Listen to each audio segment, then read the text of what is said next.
আসসালামু আলাইকুম প্রিয় দর্শক, গত কদিন ধরেই আমি অন্তর্বর্তীকালীন সরকারের যে 133টা অধ্যাদেশ ছিল সেগুলো কিভাবে কোনটা কোনটা আইনে পরিণত হলো সেই বিষয়গুলো নিয়ে একটু কথা বলেছিলাম এবং কোনগুলো আইনে পরিণত হলো, কোনগুলো হলো না, কেন হলো না, এগুলো নিয়েও টুকটাক আলোচনা করেছিলাম।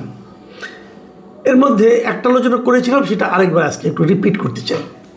সেই রিপিট যেটা করতে চাই সেটা হলো, এটা একটা বড় ঘটনা বলে করতে যাচ্ছি, কারণ আমার কাছে মনে হয়েছে এই ঘটনার আফটার ইফেক্ট, পরবর্তী প্রতিক্রিয়া বাংলাদেশের রাজনীতিতে একটা দীর্ঘ সময় ধরে চলবে, এটা আমার ধারণা। খুব অল্প সময়ে একটা বিলকে তারা আইনে পরিণত করেছে, খুব অল্প সময়ে, তেমন দীর্ঘ কোনো আলোচনাও হয়নি। অন্তর্বর্তীকালীন সরকার অনেকগুলো অধ্যাদেশ করেছে, সেগুলো কোনোটাই দায় কিন্তু শেষ পর্যন্ত যেগুলো এই সরকার আইনে পরিণত করবে সেগুলোর দায় কিন্তু আর অন্তর্বর্তীকালীন সরকারের উপর থাকবে না। তারা করেছিল তাদের প্রয়োজনে, তাদের মতলব বলেন, প্রয়োজন বলেন, তারা করেছিল। কিন্তু যেই মুহূর্তে সেগুলো এই সংসদ অনুমোদন করলো, আইনে পরিণত করলো, সেই মুহূর্তে সমস্ত দায় দায়িত্ব কিন্তু এই সংসদের উপর বর্তায়। এবং সেটা কোন সংসদ? যে সংসদে বিএনপির সদস্য সংখ্যা 2/3 বেশি। তার মানে এখানে আমি বিরোধী দলেরও কোনো দায় পরবর্তী সময়কে উচ্চারণ করবে বলে মনে করি না।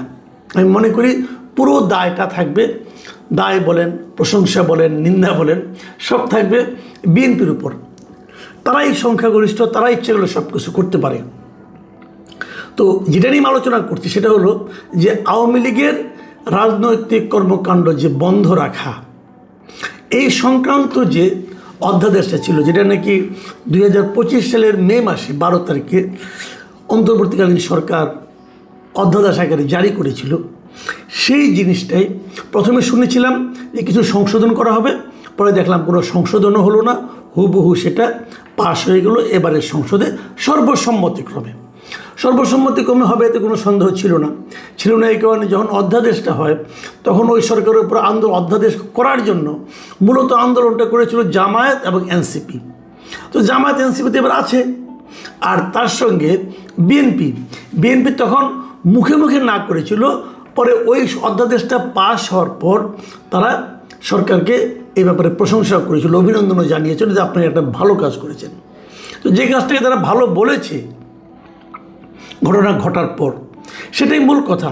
কারণ আগে তারা কে কী বলেছে, আগে তাদের নেতা টাইম ম্যাগাজিনকে কি বলেছেন, ওনার দলের অন্য লোকরা যে বলেছেন যে আমরা কোনো রাজনৈতিক দল নিষিদ্ধ চাই না, এই যে বলেছিলেন সেগুলো কিন্তু ইম্যাটেরিয়াল। কারণ ঘটনা ঘটে যাওয়ার পর তারা সেটাকে সাপোর্ট করেছেন। এখন সেই সাপোর্টটাই যে তাদের আসলে মূল অভিব্যক্তি, মূল চিন্তা, সেটাই কিন্তু আমরা এবার দেখতে পেলাম এই বিল পাশ হওয়ার মাধ্যমে। যে তারা বললেন যে তারা আওয়ামী লীগের নিষিদ্ধ চান এবং সেই অনুযায়ী তারা আপাতত তারা আওয়ামী লীগ কোনো কর্মকাণ্ড পরিচালনা করতে পারবে না যতদিন তাদের বিচার না হবে। এই হলো বেসিক ঘটনা। আমি এটার প্রতিক্রিয়াটা কী হতে পারে সেটা নিয়ে একটু কিঞ্চিত আলাপ করতে চাই। দেখুন, বাংলাদেশের ইতিহাসে রাজনৈতিক দল নিষিদ্ধের ঘটনা কতবার ঘটেছিল? খুব বেশিবার কি ঘটেছিল? প্রথম একবার ঘটেছিল বঙ্গবন্ধু শেখ মুজিব স্বাধীন হওয়ার পর। প্রথম আমাদের সংবিধানে একটা ঘটনা ঘটানো হয়েছিল, সংবিধানে বলা হয়েছিল যে ধর্মভিত্তিক রাজনৈতিক দল নিষিদ্ধ করা হয়েছিল, এবং ওই ধর্মভিত্তিক রাজনৈতিক দল নিষিদ্ধ করার কারণে অটোমেটিক্যালি বাংলাদেশের বেশ কয়েকটা রাজনৈতিক দল নিষিদ্ধ হয়ে গিয়েছিল। সেগুলো হলো জামাতে ইসলাম, তোর মুসলিম লীগও ধর্মভিত্তিক রাজনৈতিক দল করত, নিজামে ইসলাম, পিডিপি, এই নুরুল আমিন ছিল একজন ব্যক্তি, ওনার দল, এইগুলি কিন্তু অটোমেটিক্যালি নিষিদ্ধ হয়ে গিয়েছিল প্রথমবার। তারপরে নিষিদ্ধ করলো দ্বিতীয়বার করলো বঙ্গবন্ধু শেখ মুজিবুর রহমান নিজে। এবার সংবিধান সংশোধনের মাধ্যমে নয়, উনি এটা করলেন সংবিধান সংশোধনের মাধ্যমে করলেন,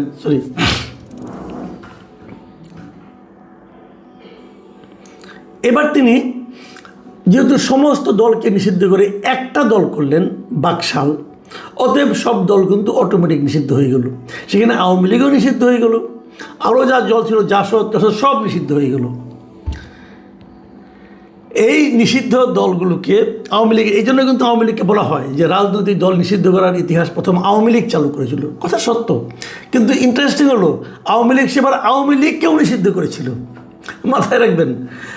তারপর বঙ্গবন্ধুর মৃত্যুর পর যখন নাকি জিয়াউর রহমান দায়িত্বে আসলেন, ক্ষমতায় আসলেন, তখন উনি বিভিন্ন প্রক্রিয়ায় ধীরে ধীরে সংবিধানে কিছু চেঞ্জ করলেন এবং এগুলো করার মাধ্যমে উনি সকল রাজনৈতিক দলকেই বিভিন্ন প্রক্রিয়া, প্রথমে ঘরোয়া রাজনীতি করো, তারপরে আস্তে আস্তে আস্তে এবার সমস্ত দলকে উনি রেজিস্ট্রেশন দিলেন। এই রেজিস্ট্রেশনের সিস্টেম কিন্তু আগে ছিল না, এটা জিয়াউর রহমান আমলে শুরু হলো এবং এই রেজিস্ট্রেশন প্রক্রিয়ার মাধ্যমে আওয়ামী লীগ আবার রাজনীতি ফিরে আসলো। ওই আওয়ামী লীগ বাকশালে যারা ছিল ওই লোকগুলি কিন্তু বাকশাল তারা নিয়ে আসলো না, আওয়ামী লীগ নিয়ে আসলো। এবং এই জন্যই কিন্তু অনেকে বলেন যে বঙ্গবন্ধু রাজনৈতিক দলকে নিষিদ্ধ করেছিলেন, জিয়াউর রহমান রাজনৈতিক দলগুলোকে ওপেন করে দিয়েছিলেন, সেই নিষিদ্ধতা উঠিয়ে নিয়েছিলেন। কিন্তু জিয়াউর রহমান কিন্তু সব দলকে এবং রেজিস্ট্রেশন দেন নাই, জাসদকে রেজিস্ট্রেশন দেন নাই। জাসদ কিন্তু তখন জিয়াউর রহমান আমলে রেজিস্ট্রেশন পায়নি। যাই হোক, সেটা অন্য আলাপ, ওই অত ভিতরকে আমি যাচ্ছি না। ট্র্যাজেডিটা হলো যে জিয়াউর রহমানকে বলা হয়ে থাকে যে উনি নিষিদ্ধ হওয়া রাজনৈতিক দলগুলোকে নতুনভাবে যাত্রা শুরু করার রাজনৈতিক কর্মকাণ্ড পরিচালনার সুযোগ দিয়েছিলেন, সেখানে জামাতও ছিল।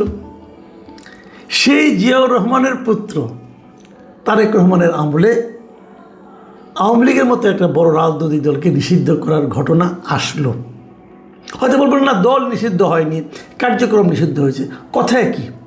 কথা একই কারণে এই দল ইলেকশন করতে পারবে না, এই দল একটা মিটিং করতে পারবে না, এই দল তার দলের পক্ষে কেউ স্লোগান দিতে পারবে না, এই দল অনলাইনে কোনো প্রচারণা চালাতে পারবে না, এগুলো সব বেআইনি হবে। তাহলে এর চেয়ে কী আর আছে? নিষিদ্ধ হলে আর এর চেয়ে বেশি কী হতো? এই তো হতো। এটি হলো ট্র্যাজেডি। হয় ইতিহাসে এরকম হয়, কিন্তু যে পরবর্তী প্রজন্ম সেটা আরও কী করে। আমরা ভেবেছিলাম উনি দীর্ঘদিন লন্ডনে থেকে এসেছেন, আমি ওনার কাছ থেকে পার্সোনালি আমি বলি, আমি ওনার কাছ থেকে এই জিনিসটা আশা করিনি। আমার কাছে মনে হয়েছিল বহুদলীয় গণতন্ত্রের যে সৌন্দর্য এটা উনি দেখে এসেছেন এবং সেটা উনি এখানে প্রয়োগ করবেন। কিন্তু আমার কাছে মনে হচ্ছে যে তার দলের যে প্রতিহিংসাপরায়ণ নেতৃত্ব যেটা আছে, সেই নেতৃত্ব ওনাকে প্রভাবিত করতে সক্ষম হয়েছেন। উনি ওনার ওইখান থেকে শিখে আসা শিক্ষা দ্বারা ওনার নেতৃত্বকে প্রভাবিত করতে পারেননি, উল্টোটা হয়েছে। এখন এই উল্টো রথ কতদিন চলে আমি জানি না, দেখা যাক। অথবা এমনও হতে পারে উনি যে জিনিসটা আমাদের কাছে প্রকাশ করেছেন ওইটা আসলে ওনার আসল চেহারা না, ওই আগের চেহারাটাই আসল চেহারা, আমরা জানি না। কিন্তু আমি এটাকে ভালোভাবে নেইনি। এখন আপনি বলবেন যে আমি হয়তো আওয়ামী লীগের দালাল হতে পারি, বলতে পারবেন যে ফ্যাসিবাদের দালাল। ভাই এগুলো কিছুই না। আমি যেটা চাই, আমি চাই একটা রাজনৈতিক দল যদি কোনো অন্যায় করে তার শাস্তি দেবে জনগণ। আপনি জনগণের উপর ছেড়ে দেন। আমি দেখলাম আজকে রিজভী আহমেদ বলতেছেন যে আওয়ামী লীগকে নিষিদ্ধ করার মাধ্যমে জনমতের প্রতিফলন ঘটেছে। তো জনমতের প্রতিফলন ঘটানোর দায়িত্ব আপনি নিয়েছেন কেন? ওটা জনমতকে করতে দেন। আপনারা জনগণের কাছে কি এই এজেন্ডা নিয়ে গিয়েছিলেন? আপনাদের যে নির্বাচনী ইশতেহার ছিল সেখানে কোথাও আপনারা বলেছিলেন যে আপনারা নির্বাচিত হলে আওয়ামী লীগকে নিষিদ্ধ করবেন? বলেছিলেন? বলেননি। বরঞ্চ আপনারা বহুদলীয় গণতন্ত্র স্থাপন করবেন এবং আপনার নেতার যে বক্তব্য, যেটা টাইম ম্যাগাজিনে প্রচারিত হয়েছিল, ওটাকেই জনগণ মনে করেছিল যে এটাই বিএনপি। কিন্তু জনমতের প্রতিফলন তো আপনারা ঘটাননি। এই যে আপনারা 2/3 আসন পেয়েছেন, আপনারা কি নির্বাচনের আগে বলেছেন যে আমরা নির্বাচিত হলে আমাদের 2/3 যদি আপনারা সমর্থন দেন আমরা যে আওয়ামী লীগকে নিষিদ্ধ করব? বলেননি তো আপনারা। তাহলে এটা করার মাধ্যমে আপনি কী অর্জন করলেন? অনেকে বলেন যে নানা কারণ হতে পারে। ওনারা মনে করেন যে আওয়ামী লীগ 2/3 সংখ্যাগরিষ্ঠতা পাইছে, এখন তারা খুব একটা নির্ঝঞ্ঝাটভাবে খুব কোনো ধরনের চ্যালেঞ্জ ছাড়া তারা একটা ক্ষমতা উপভোগ করছে এবং এই সময় যদি আওয়ামী লীগ ব্যাক করে তাহলে তো তার সামনে একটা বড় একটা চ্যালেঞ্জ হয়ে যাবে। সেই চ্যালেঞ্জটা যাতে না আসে এই জন্য তাদেরকে নিষিদ্ধ করে দিয়েছে। বাট আমি মনে করি এই যুক্তিটা ধোপে টিকবে না। এই কারণে আওয়ামী লীগকে আপনি আসতে দিচ্ছেন না, কিন্তু আওয়ামী লীগের যে ভোটগুলো আছে সেগুলো কী হবে? আপনারা কি মনে করেন যে এই ঘটনার পরও এই লোকগুলো আপনাদেরকে ভালোবেসে ভোট দেবে? এটা ভাবেন আপনারা? আবার দেখুন বাংলাদেশের রাজনৈতিক ইতিহাস কি, এটা অবশ্য অতটা জোরালো যুক্তি না, কিন্তু তবু একটু বলি। সেই যুক্তিটা হলো যে বাংলাদেশে কিন্তু আমরা দেখেছি যে প্রতিবার যদি নির্বাচনটা অবাধ এবং সুষ্ঠু হয় তাহলে ক্ষমতাসীন দল নির্বাচনে বিজয়ী হয় না। এটা আমরা দেখেছি, 91 সাল থেকে দেখে আসছি। আগামী নির্বাচন যদি অবাধ এবং সুষ্ঠু হয় তাহলে ওই ফর্মুলাতে সম্ভাবনা থাকে একটা যে বিএনপি ক্ষমতায় আসতে পারবে না, অন্য কোনো দল আসবে। আওয়ামী লীগ তো নাই, তাহলে কে আসবে? জামাতে ইসলাম আসবে। জামাতে ইসলামের মতো একটা দল যদি ক্ষমতায় আসে, বিএনপি কী অবস্থা হতে পারে? আমি বিএনপিকে একবার খালি চিন্তা করতে বলি। আপনারা ভাবুন, যদি আওয়ামী লীগ ক্ষমতায় আসে অথবা যদি জামাত ক্ষমতায় আসে, আপনার জন্য কোনটা বেশি স্বস্তিকর হবে? ভেবে নিন, সমাধান আপনারা পাবেন, কোনো সমস্যা নাই। আবার আরেকটা ফর্মুলা আছে, আরেকটা অপিনিয়ন কিন্তু আছে। এই অপিনিয়নটা হলো যে বোধ করি বিএনপি একটু ভয় পেয়ে গিয়েছে। ভয়টা কিসের? ভয়টা হলো যে যদি তারা আওয়ামী লীগকে ছাড় দেয়, আওয়ামী লীগকে যদি এবার না করে, এবার তারা নিষিদ্ধ না করে, এই অধ্যাদেশটা যদি তারা বাতিল করে দিত, তাহলে জামাত এবং এনসিপি তারা বিএনপির বিরুদ্ধে একটা আন্দোলন গড়ে তুলত। বলতো তারা, তারা বলে না যে আওয়ামী লীগ বিএনপি কি একই সাপের একই বিষ, দুই সাপের একই বিষ, বলে না কে জিনিস? ওই জিনিসটা কিন্তু হতো। এই ব্যাপারটাকে বিএনপি ভয় পেয়েছে। ভয় পেয়ে তারা আওয়ামী লীগকে নিষিদ্ধ করেনি, হয়তো পরবর্তী সময়ে সুবিধাজনক কোনো এক সময় আবার এটা তারা উঠিয়ে নেবে, এরকম একটা অপিনিয়ন কিন্তু আছে। যদি এটা হয়, সেটাকেও আমি খুব একটা গ্রহণযোগ্য মনে করি না। এই একই ফর্মুলায় তারা কিন্তু নির্বাচনের আগে ওই যখন হলো, সংস্কার হলো, সনদ হলো, তারপর হ্যাঁ ভোট না ভোট হলো, তারা কিন্তু ইচ্ছার বিরুদ্ধে এমন অনেক কাজ করেছে যার জন্য তাদের এখন কথা শুনতে হচ্ছে।